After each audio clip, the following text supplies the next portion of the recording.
Et bienvenue dans une édition spéciale de Capital Talk, une émission qui, nous l'espérons, aura plus que jamais un impact sur l'avenir du Kenya. Je suis Jeff Ken. Pourquoi est-ce que je dis spécial? Parce que c'est la semaine la plus sainte du calendrier. C'est exact, la semaine où ils ont cloué cet homme sur la croix parce qu'ils ne le comprenaient tout simplement pas. Et mon invité d'aujourd'hui se trouve dans une situation similaire. Beaucoup de gens ne le comprennent tout simplement pas, surtout lorsqu'il fait des prédictions. Il a prédit les violences post-électorales. Elles ont eu lieu. Presque personne ne l'a écouté. Plus récemment, il a prédit le tremblement de terre en Haïti. C'est exact. Plus de 2 mois avant qu'il ne se produise, il l'avait prédit. Personne ne l'a écouté. Plus de 200 000 personnes ont fini par mourir. Tout cela est consigné. Après cela, vous restez assis sans rien faire? Il a prédit le tremblement de terre au Chili plus d'1 an avant qu'il ne se produise. Personne ne l'a écouté. Il n'arrêtait pas de dire qu'il allait arriver. Les amis, asseyez-vous, car cet homme a fait des études pour devenir un expert en ADN moléculaire. Et il l'a fait à l'université de l'Illinois à Chicago et aussi au Cancer Institute du New Jersey. Médecin qualifié. Un jour, le Seigneur lui a parlé et il a suivi le Seigneur. Il a un grand nombre de fidèles au Kenya, en Afrique et dans le monde. Il est rentré récemment, très récemment, du Venezuela où il prêchait devant des millions et des millions de personnes. Cet homme a beaucoup à dire sur à peu près tout, y compris la Constitution, les questions délicates, l'avortement, les tribunaux Kadi, Ocampo, l'avenir du Kenya. En ce week-end de Pâques, les amis, asseyez-vous car le prophète est sur le banc, simplement connu sous le nom de Dr David Howard. Prophète, docteur, ravi de vous voir. Merci. Bienvenue à la maison. Merci. Je sais que vous avez été un peu sur la route et je sais que cela a été très éprouvant et que vous avez vraiment travaillé ces derniers mois. Mais dites-moi, le plus effrayant pour moi, c'est de prédire un tremblement de terre comme celui qui s'est produit en Haïti et qui a littéralement décimé cette minuscule île. J'avais prédit cela plus de 2 mois auparavant. Merci Jeff Kang.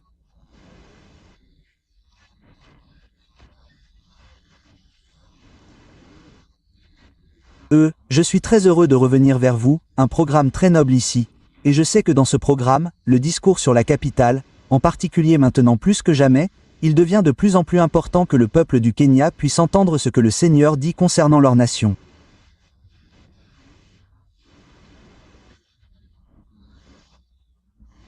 Les événements dans le pays. Il voit beaucoup de choses se dérouler, parfois dans la confusion. Dieu est-il avec nous? Dieu n'est-il pas avec nous? Mais vous venez de mentionner la mission au Venezuela. Nous venons d'arriver du Venezuela. C'était formidable. Des millions et des millions de personnes ont écouté ce message formidable du Seigneur et le Seigneur a guéri beaucoup de gens.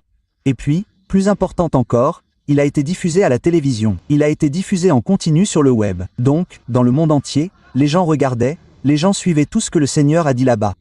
Maintenant, concernant la prophétie du tremblement de terre d'Haïti, Jeff, le Seigneur m'a envoyé sur cette île précieuse. Il l'appelle l'île d'Hispaniola. Et cette île est divisée par une ligne artificielle, une frontière. De ce côté-ci se trouve Haïti et de ce côté-là se trouve la République dominicaine. J'ai donc été invité par les pasteurs de la République dominicaine. Lorsque je suis arrivé là-bas les 22 et 23 novembre 2009, la ville où j'ai eu la première réunion s'appelle Puerto Plata. Cela signifie un port qui ressemble à une assiette, vous savez, en espagnol. C'est donc à cet endroit que j'ai commencé à annoncer l'arrivée d'un tremblement de terre historique qui secouerait littéralement et détruirait presque l'île. Puis, le 24 novembre 2009, je suis allé dans la deuxième plus grande ville, Santiago, et j'ai dit qu'un tremblement de terre historique allait vous secouer si vous ne vous repentiez pas. Et j'ai dit que je vous voyais courir pour sauver vos vies. Je voyais la mort arriver ici. Puis, le 25, le 6 et le 7, j'étais dans la ville de Higou. C'était en novembre 2009. Et donc encore une fois, moins de 2 mois après cette prophétie, nous voyons que le 12 janvier 2010, cette prophétie s'est réalisée.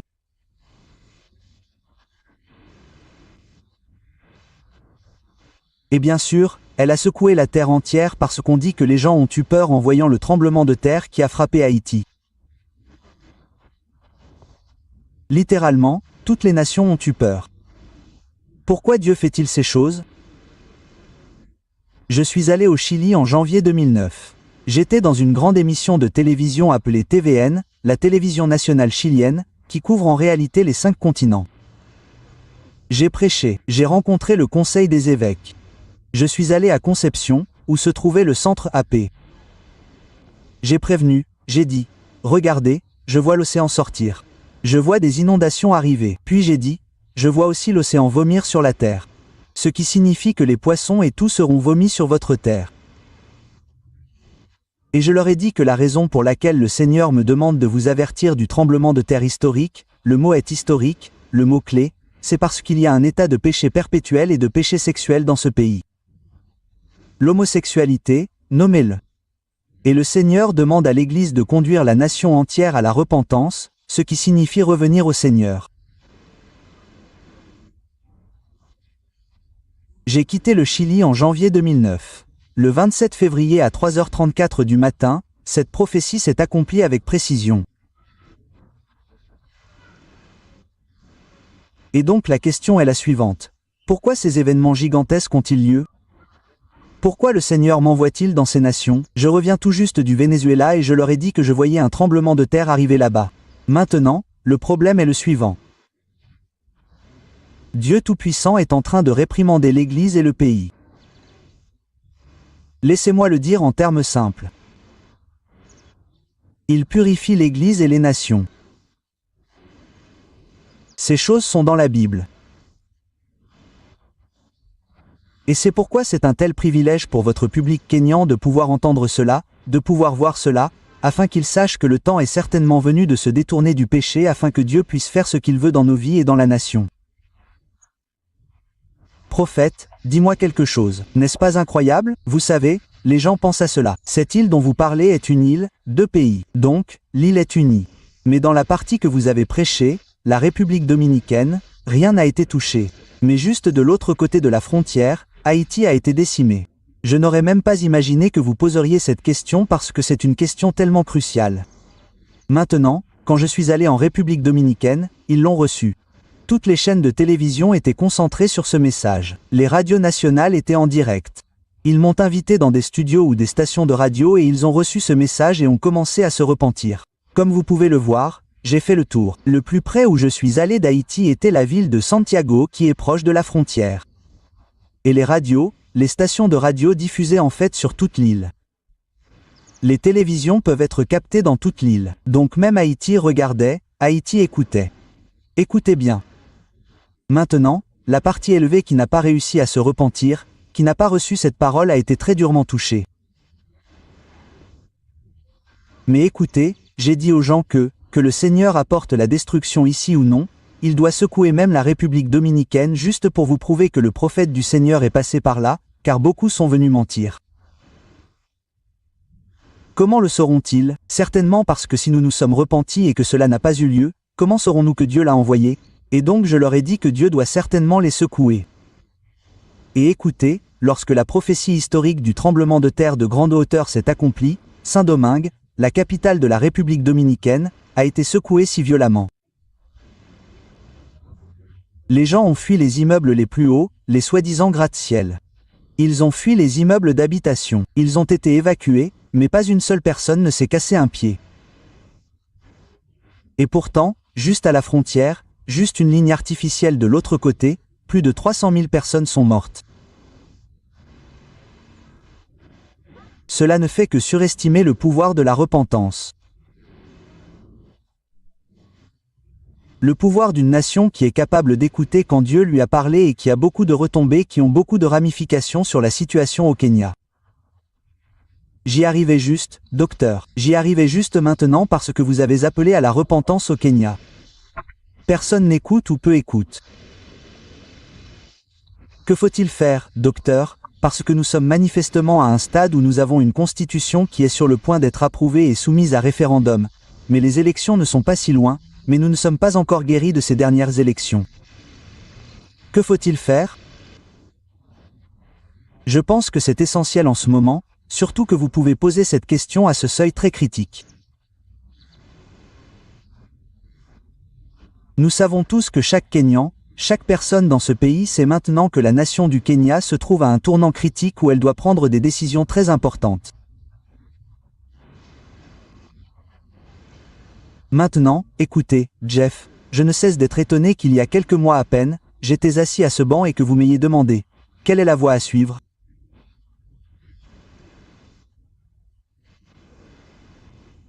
Et j'ai mentionné le fait que chaque fois que vous avez un L avant la tempête, cela ne signifie pas la paix, et j'ai mentionné très clairement que le Seigneur Tout-Puissant, il a énoncé certaines exigences concernant la terre.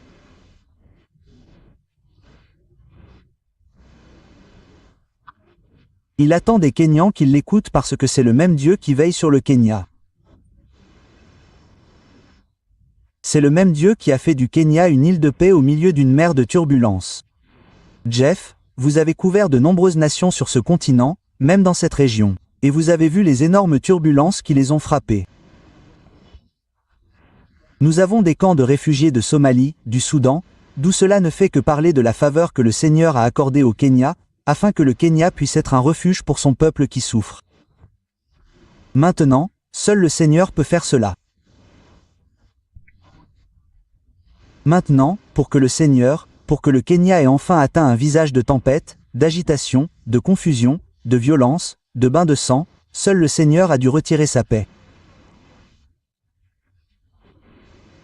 Seul le Seigneur a dû retirer sa protection au Kenya. Et c'est pourquoi ce message de repentance et la nécessité pour les Kenyans de revenir au Seigneur n'ont jamais été aussi cruciaux qu'aujourd'hui. Vous avez mentionné qu'il y a beaucoup de problèmes concernant la Constitution en ce moment, ce que les gens observent, la manière dont elle est débattue, etc. Cela ne parle pas seulement de paix. Il y a des gens qui sont les consommateurs de la paix et ce sont les gens de la base. Quand ils voient vos dirigeants agir comme s'ils n'étaient pas d'accord, ils la traduisent, ils la consomment et la transduisent différemment, et ce sont donc les gens de la base, et ce sont des gens qui me préoccupent tant. La pauvre femme là-bas, les enfants pauvres ou les orphelins. Et maintenant, si vous regardez où se trouve la nation maintenant par rapport à la CPI, nous venons de mentionner l'arrivée du procureur. Oui. Ce sont des choses qui vont forcément secouer la nation. Et c'est donc le moment où le Kenya a besoin du Seigneur. Il n'y a pas d'autre moment où le Kenya a plus besoin d'écouter le Seigneur qu'aujourd'hui. Pourquoi ? Parce que c'est Dieu qui apporte la paix. Même la Bible dit qu'une nation rebelle a de nombreux dirigeants. Nous le constatons aujourd'hui. La politique menée dans ce pays dégénère désormais en une politique ethnique, tribale. Nous voyons que chaque communauté a un jour élevé son propre dirigeant. Et je pense que tout Kenyan sensé sait que ce n'est pas une bonne recette, même si nous négocions le tournant vers 2012. La nation aurait dû guérir à présent. La nation aurait dû se repentir devant le Seigneur et faire en sorte que le Seigneur apporte sa guérison. Regardez la Constitution par exemple. Je l'ai répété maintes et maintes fois. J'ai dit une chose. J'ai dit que l'Église est au centre du processus de guérison de la nation. Pourquoi ? Parce que la Bible est très claire. L'Église est la lumière de la nation. L'Église a l'autorité du Dieu Tout-Puissant, l'autorité de prier pour la pluie en cas de sécheresse, pour des choses que l'on ne peut pas acheter avec de l'argent, l'autorité d'apporter la paix en cas de trouble, en cas de tribulation. L'Église a l'autorité de prier pour que même les malades soient guéris. Écoutez, Jeff, je répète la même chose de l'Église, même maintenant, elle dit, écoutez, l'avortement est mal. Cela ne fait aucun doute. Tout le monde sait que la vie est donnée par Dieu, elle est donnée par Dieu, et nous devrions sauver la vie de Dieu, même si elle est donnée par Dieu. Tout le monde sait que l'avortement n'est pas bien. Si vous légalisez l'avortement, alors les gens ont désormais le droit de faire tout ce que vous voyez se produire dans toutes les autres nations.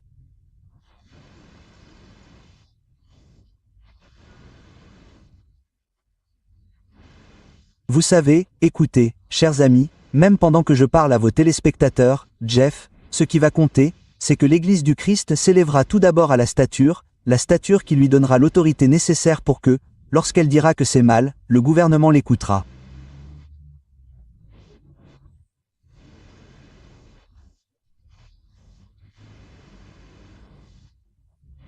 Lorsqu'elle dira que c'est mal, les Kenyans, le peuple l'écouteront. Pourquoi est-ce que je dis cela? Parce que, écoutez, le respect et l'autorité se gagnent.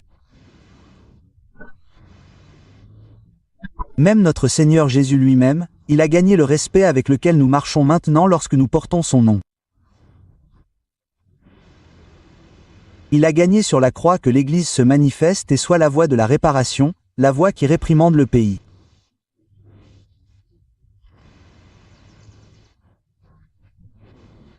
L'Église du Christ doit avant tout avoir un bilan de justice. Jeff, Dieu n'est pas un Dieu de confusion. Il ne peut pas mélanger le mal et la justice, les ténèbres et la lumière. Écoutez bien ceci. Il est suffisant de venir dire que l'avortement est mal, mais c'en est une toute autre de le réprimander. Et pourtant, quand vous regardez en arrière, même le dimanche, vous regardez certaines des prédications dans ce pays à la télévision. Vous voyez des gens prêcher un évangile qui est essentiellement commercialisé. Vous voyez des chiffres MPA défiler en bas de l'écran. Donc je prêche de l'eau et en coulisses je bois du vin. C'est ce que l'Église dit essentiellement et avec un tel bilan. Les Kenyans ont atteint un certain niveau de maturité maintenant. Ils connaissent la vérité. Vous ne pouvez pas venir leur mentir et dire cela alors qu'ils savent en réalité que l'Église était également impliquée dans le chaos post-électoral. Il faut donc qu'il y ait un processus qui déconnecte l'Église de son passé, qui est très pécheur, et du péché sexuel que nous avons vu se produire dans l'Église. Les médias en ont parlé, les mensonges, les faux prophètes dans l'Église, les faux apôtres, l'évangile de l'argent, toutes ces choses que chaque Kenyan censé sait ne pas venir de Dieu. L'Église doit être reliée par la repentance. Et tant que l'Église du Christ dans ce pays, qui est censée être la lumière de Dieu, tant que l'Église du Christ, Jeff ne se déconnectera pas de son passé maléfique, cela continuera de la hanter. Même si elle se lève et dit que c'est mal, mais ils diront, « Mais tu ne t'es pas repenti de cela, mais tu portes toujours l'image du péché ici. » Et c'est pourquoi Jeff, le message de repentance dans cette nation n'a jamais été aussi essentiel et crucial qu'aujourd'hui. Et c'est pourquoi même dans ce programme, cela devient l'un des programmes essentiels qui peuvent réellement faire pencher la balance. Pourquoi? Parce que vous avez même mentionné la venue du procureur général. Vous voyez cela? Comment le Kenya peut-il résister à cette épreuve sans la main de Dieu sur la terre? Comment la main de Dieu s'approche-t-elle de la terre? Protéger la terre par l'intermédiaire de l'Église. L'Église est l'instrument de Dieu. Prophète, je veux en parler parce que c'est très important. Je veux aussi parler d'une phrase dans la Bible qui dit quelque chose comme « Ne vous moquez pas de Dieu, car Dieu a un drôle de sens de l'humour et si vous vous moquez de lui, il vous montrera qui est aux commandes. » Je veux en parler davantage parce qu'il semble que nous nous moquions de Dieu. Et aussi, parlons davantage des tribunaux de Cadi. Une autre clause, une clause litigieuse dans la Constitution. Et aussi, en fin de compte, où allons-nous à partir de là, prophète, parce que cette nation, comme vous l'avez dit, est à un seuil, mais il manque quelque chose. Oui, il manque quelque chose. Faisons une pause. Bon sang, êtes-vous assis? Le prophète, pas étonnant que l'Église méprise cet homme. Il dit la vérité. Il parle avec son cœur, sans crainte ni faveur. Il parle aussi au Seigneur. Qui sommes-nous pour remettre cela en question? Mais je vous le dis, c'est sur ce banc que tout se joue.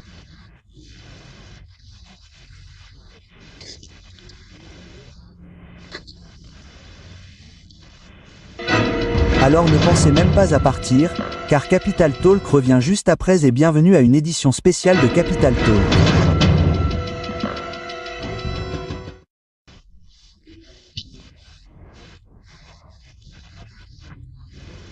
Je vous le dis, je sais quand me taire, car lorsque des gens comme le prophète Dr David Howard siègent sur le banc, c'est à mon tour de m'asseoir. Et j'espère que vous vous asseyez aussi, car cet homme ne craint personne. Il parle avec son cœur, il parle par expérience, il parle à Dieu.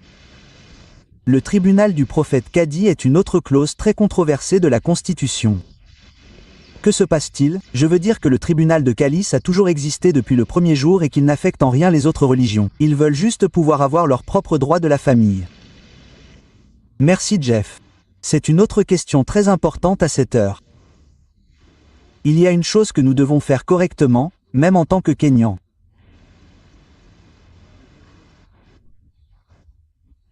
Il est absolument clair et vrai que béni est la nation dont le Dieu est le Seigneur. C'est absolument clair pour tous les Kenyans. Il est également clair que seul notre Seigneur Jésus est mort pour l'humanité, pour l'Église. Ainsi, si le Kenya veut atteindre son aonage, son héritage, sa destinée telle que tracée par le Seigneur, il devra suivre la voie du Seigneur. Il est donc vrai que seul Jéhovah est Dieu. Il n'y a pas d'autre Dieu. Mais je tiens à préciser cela très clairement, même en disant cela.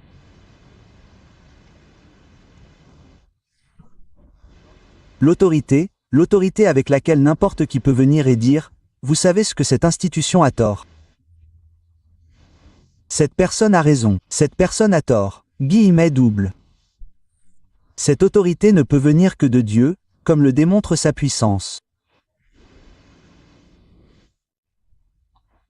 J'ai toujours dit très clairement à cette nation que si l'Église doit s'engager dans une bataille, elle doit s'impliquer dans cette bataille qui doit appartenir au Seigneur. Cela ne doit pas être une bataille physique. Pourquoi est-ce que je dis cela? Parce que la Bible est très claire. Lorsque vous êtes en règle avec le Seigneur, alors le Seigneur mène vos batailles. Vous cessez d'aller là-bas. Vous cessez de vous battre physiquement ou manuellement avec quoi que ce soit ou avec tout le monde. Dieu prépare l'environnement de telle sorte qu'il mène votre combat, et que vous remportiez la victoire. Je vous ai raconté l'autre jour comment, là où je prêche, les musulmans viennent et sont guéris de maladies horribles, de maladies hémorragiques, d'infirmités, de boiteries, d'aveuglement, etc. Et les hindous aussi, et ils viennent et disent, « Regardez, le Dieu que vous prêchez, je veux le recevoir aujourd'hui parce que j'ai été guéri ici. » J'ai dit, « Oh, vous avez été guéri ici. Quel était votre état? » Et vous les voyez prendre Jésus de Nazareth avec élégance. Ai-je mené ce combat? Seul le Seigneur l'a mené. Et il y a tellement de puissance à être en bonne posture avec le Seigneur que le Seigneur peut mener votre combat. Nous devrions en tirer des leçons. L'Église doit en tirer des leçons. Elle doit passer plus de temps à changer de position, à dériver et à revenir en bonne posture avec le Seigneur afin que lorsqu'elle s'agenouille pour prier pour la nation, Dieu l'écoute. Quand elle dit « Seigneur, il y a une pierre d'achoppement devant moi. Peux-tu l'enlever ?» Dieu lui-même l'enlève. Qui peut combattre Dieu? L'Église doit donc comprendre qu'il lui faudra revenir à une position juste avec le Seigneur pour que le Seigneur combatte pour elle.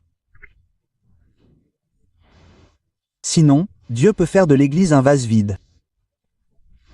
Nous l'avons vu avec Israël dans la Bible. Nous avons vu que lorsqu'Israël s'est éloigné de sa position juste avec Dieu, il a même suscité Nebuchadnezzar pour attaquer sa maison et provoquer une tempête pour y brûler les choses prophétisées par Jérémie. Et c'est pourquoi la seule façon pour l'Église de surmonter certaines des montagnes et les tâches qui l'attendent est d'embrasser la repentance. La repentance est la seule voie, la seule route que l'Église peut emprunter pour revenir à une position juste avec Dieu. Et qu'est-ce que j'entends par repentance ici? Je veux dire se repentir, se détourner du péché, puis embrasser la justice, embrasser la sainteté de telle sorte que lorsqu'elle viendra et dira « Regardez, c'est mal, la corruption est mal », n'importe qui peut regarder en arrière et dire qu'elle est justifiée de réprimander la corruption. D'accord. Alors dites-moi, prophète, une fois que nous aurons fait cela, une fois que la nation l'aura fait, une fois que l'Église se sera repentie, serons-nous sur la bonne voie, verrons-nous une lumière au bout du tunnel, qui ne sera pas un train qui arrive? Oh, incroyable que vous l'ayez dit de cette façon, un train qui arrive. C'est donc très intéressant en ce moment que dans la tempête qui sévit au Kenya, elle doit maintenant gérer le procureur en chef qui arrive. Elle doit gérer la Constitution. Elle doit gérer la scission. Vous savez, les parlementaires disent parfois cela, un autre groupe de parlementaires le dit et puis vous êtes confus. Vous demandez, sont-ils des chefs tribaux? Sont-ils des dirigeants nationaux? Donc, il semble que ce soit très confus dans son pays. Maintenant, mais pour que l'Église surmonte cela, elle doit comprendre une chose. Le Dieu d'Israël, le Dieu qui nous a donné Jésus de Nazareth, le seul et unique Sauveur qui a sauvé l'humanité sur la croix.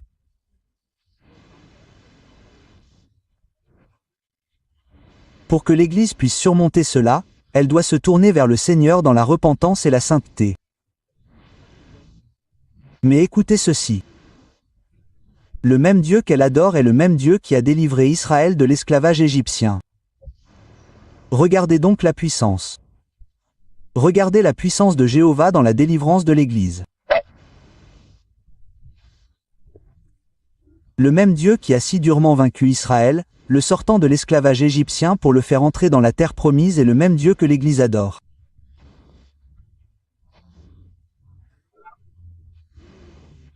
Et il est plus que capable de purifier l'Église, de guérir la nation et d'apporter la lumière au bout du tunnel.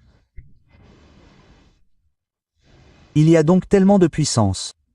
Vous avez l'exemple du Nil, la République dominicaine, Haïti. L'une se repent, les deux sont ébranlées. L'une a 300 000 morts, l'autre personne n'est mort. C'est la puissance que possède Jéhovah, même pour délivrer cette nation. Maintenant, vous avez également mentionné le procureur qui arrive, que devraient faire les Kenyans?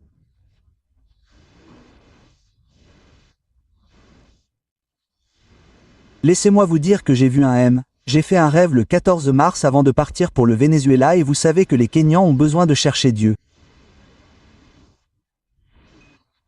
C'est tout ce que je peux vous dire. Ils ont besoin de crier au Seigneur. Pourquoi ce que vous avez vu dans votre rêve est-il moche? Non, parce que ce que j'ai vu dans le rêve, c'est que j'ai vu des gens donner à leurs enfants et leur dire, s'il vous plaît, prenez mon enfant, même si je n'ai pas de place dans ce camion, prenez mon enfant. Vous savez, l'essentiel est que Dieu est fidèle. Il m'a envoyé ici pour montrer ce qui va arriver. C'est de l'amour. Je viens d'autres nations. Vous avez présenté ici le Chili et j'ai vu ce qui allait arriver. Et ceux qui se repentent, il les délivre fidèlement. Je vois qu'il y a beaucoup d'amour de Dieu pour le Kenya. Le Seigneur est jaloux de ce pays. Pourquoi? La nation à laquelle Jéhovah parle est une nation bénie. La Bible dit même qu'il ne corrige que ceux qu'il aime. Il les réprimande. Et c'est pourquoi je pense que c'est le moment le plus important pour la nation d'embrasser la repentance. Regardez tout récemment, lorsque le Seigneur m'a envoyé appeler à la repentance et demander aux gens de porter le fruit de la repentance après s'être repentis. Si vous êtes assis sur le canapé de quelqu'un dans un camp de réfugiés, il n'y a aucun moyen de vous repentir et de dire que vous êtes en règle avec Dieu alors que le propriétaire est dans le camp de réfugiés et que vous êtes assis sur le canapé ou dans une maison dont les tôles ont été arrachées d'autres maisons. Regardez comment les gens sont sortis, les portes déracinées qu'ils ont pillées, et ont apporté des centaines de milliers de flèches empoisonnées. Cela témoigne simplement du pouvoir de la repentance. En fait, le Seigneur utilise cela pour dire que c'est par cette voie de la repentance que se trouve votre guérison en tant que nation. Alors, oui, certainement, lorsque la nation se repent, il y aura beaucoup de lumière au bout du tunnel et non un train qui arrive. J'ai toujours voulu vous demander cela, prophète, pourquoi vous? Pourquoi êtes-vous celui à qui le Seigneur parle? Pourquoi vous posez-vous cette question parfois? Parce que les rêves que vous voyez peuvent parfois être effrayants. Exactement. Vous savez, eh bien, je sais que je n'ai pas beaucoup de temps, même avec notre emploi du temps chargé en ce moment. Nous avons beaucoup de réunions à travers le monde, vous savez, et chaque mois est pleinement engagé et chaque nation a tellement faim de ce message de justice, du message de restauration et de renouveau. Nous venons de rentrer du Venezuela. Les estropiés se sont levés et ont marché. C'était diffusé en direct dans le monde entier, en streaming. C'était diffusé sur Internet. Les bébés qui sont nés aveugles, les yeux ouverts. Et puis le message de justice a été prêché et la venue du Messie a eu lieu. Il y a une grande faim pour cela dans le monde entier. Mais écoutez ceci. Je n'aurai peut-être pas assez de temps pour m'asseoir et dire, « Seigneur, pourquoi moi ?» Parce que Dieu est souverain. Il est totalement souverain. Il choisit à qui il parle. Lui seul sait pourquoi il parle à une personne et dit, « Va leur dire. » Lui seul est le Dieu Tout-Puissant. Et donc, quand il m'a accordé le privilège, il m'a béni pour que je sois son ami, qu'il puisse partager avec lui et m'envoyer vers son peuple, même en me voyant comme un guetteur qui voit ce qui arrive et sonne de la trompette, en disant, « Fais attention. » Je vois des gens arriver, je vois des choses arriver. C'est un tel privilège que je ne peux même pas le remettre en question. Mais laissez-moi vous dire que le facteur sous-jacent est qu'il est si humiliant, ne serait-ce que d'entrer dans un pays et de leur dire qu'un tremblement de terre historique que vous n'avez jamais vu va arriver.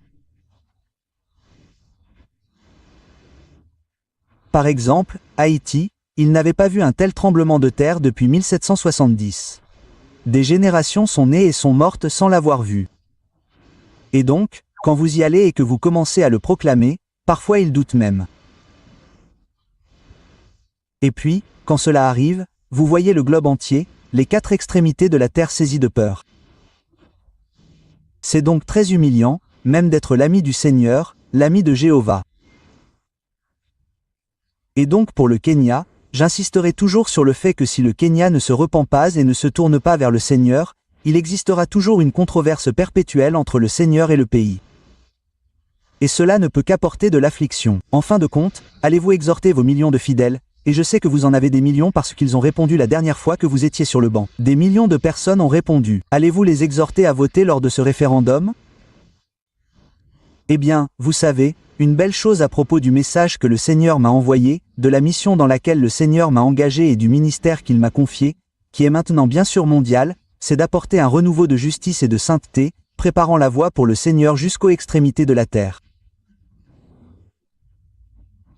Mais une chose à propos de ce ministère est que le Seigneur ne m'a pas permis de participer à de la politique brute et non traitée, vous savez, et de dire faites ceci, ne faites pas cela. La seule chose que le Seigneur m'a constamment enseigné, c'est de leur montrer le chemin de la justice, car c'est là que réside la sagesse de Dieu pour eux. Quand ils marcheront dans la justice, ils seront capables de discerner ce qui est au Seigneur et ce qui ne lui appartient pas. Ainsi, la nation pourra dériver vers le Seigneur, revenir au Seigneur. Mais sortir et être partisan, c'est ce qui a essentiellement érodé l'autorité du Seigneur dans l'Église, car elle s'est impliquée dans la politique brute et a été considérée comme partisane. Et vous le disiez il y a quelques minutes, lorsque vous disiez « Dieu a le sens de l'humour ». Soyons très prudents, même les dirigeants de l'Église, lorsqu'ils parlent, s'assurent qu'ils s'expriment du point de vue du Seigneur. Cela signifie que vous devez tout d'abord joindre le geste à la parole, afin que lorsqu'ils vous voient et vous entendent parler, ils sachent que ce qu'il dit est juste. Car alors le Seigneur vous protégera. Mais parfois, vous savez, le Seigneur peut couper l'herbe sous le pied. Oui, si vous ne faites pas attention, et ne vous moquez pas de Dieu, non, vous ne pouvez pas, personne ne le peut. Surtout si l'on considère maintenant les événements mondiaux tels qu'ils se produisent. Vous pouvez voir que lorsque j'ai parlé à Haïti, j'ai parlé au Chili. J'ai parlé de l'arrivée de Katrina. J'ai parlé du premier tsunami asiatique, du tremblement de terre qui allait frapper la région du lac Malawi plus de 3 ans avant qu'il ne se produise. Et j'ai même mentionné l'heure exacte. J'ai dit 1h du matin. C'est incroyable. Le premier s'est produit à 18h. Mais le suivant s'est produit à 1h19. Il a fallu qu'il y ait un tremblement de terre à 1h du matin pour prouver que la bouche du Seigneur a parlé. Le tremblement de terre au Pakistan, le tremblement de terre en Iran, le tremblement de terre en Russie. Nous pouvons voir que seul le Seigneur peut certainement être capable de faire en sorte que quelqu'un aille dire ce que vous appelez des paroles de mauvais augure. Mais de telles paroles de reproche à la terre, et puis elles se réalisent avec précision.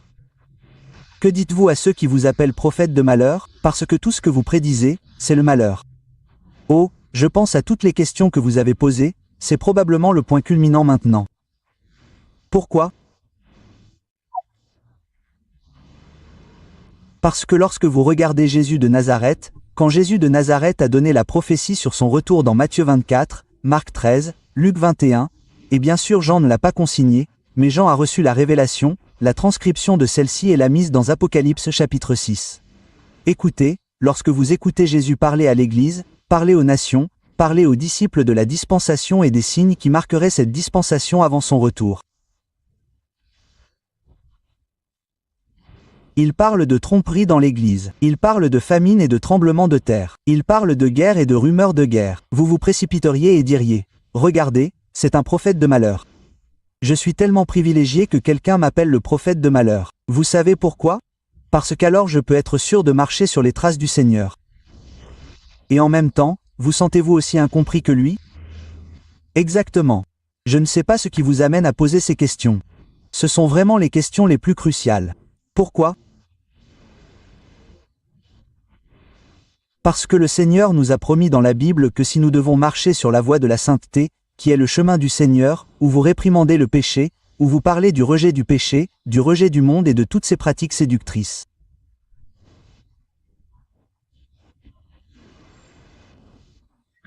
Vous savez, si vous devez marcher sur ce chemin de la justice que vous voyez dans Ésaïe 35 sur 8 et 9, il est évident que le système mondial vous combattra. Ils vous combattront donc en vous comprenant mal, en prétendant vous comprendre mal. Et c'est donc une belle chose. En fait, la véritable empreinte de l'approbation de Dieu sur votre vie est que le monde vous combat. Le monde vous rejette. Le monde vous comprend mal. Si le monde ne vous comprend pas mal dans cette dispensation de tromperie, d'erreur et de maladie dans l'Église, alors vous devrez retourner vers le Seigneur et demander votre mission. Demandez-lui de vous donner un autre évangile. Parce que si le monde vous aide à accomplir la mission que le Seigneur vous a confiée, rejoignez-vous, alors ce n'est certainement pas le Seigneur qui vous a envoyé. Continuez à marcher, prophète. Continuez à marcher. Que le Seigneur vous bénisse, Jeff. Content de vous voir. Merci. Et que Dieu vous bénisse aussi. Merci. Tout le meilleur. Bon sang. Je pourrais parler au prophète toute la journée. Cet homme, je vous le dis, c'est effrayant ce qu'il voit. C'est incroyable ce qu'il prédit. Et tout cela se réalise. Tôt ou tard, l'Église va devoir comprendre cet homme et l'accepter. Il dit, nous devons tous nous repentir. À ce moment critique où se trouve le Kenya en ce moment, nous devons tous nous repentir. C'est la seule façon d'avancer vers l'avenir de cette belle nation. Quel invité, quel spectacle! Le prophète sur le banc s'exprime, s'adresse à une nation. Vous ne trouverez ce genre d'invité nulle part ailleurs, non, pas du tout. Mais ici même, sur le banc de la station primée K24, où, comme toujours, nous sommes, même en période de sainteté, tout le Kenya et au nom de Jésus tout le temps. Merci, frère. Merci beaucoup. Que le Seigneur vous bénisse. Vous aussi.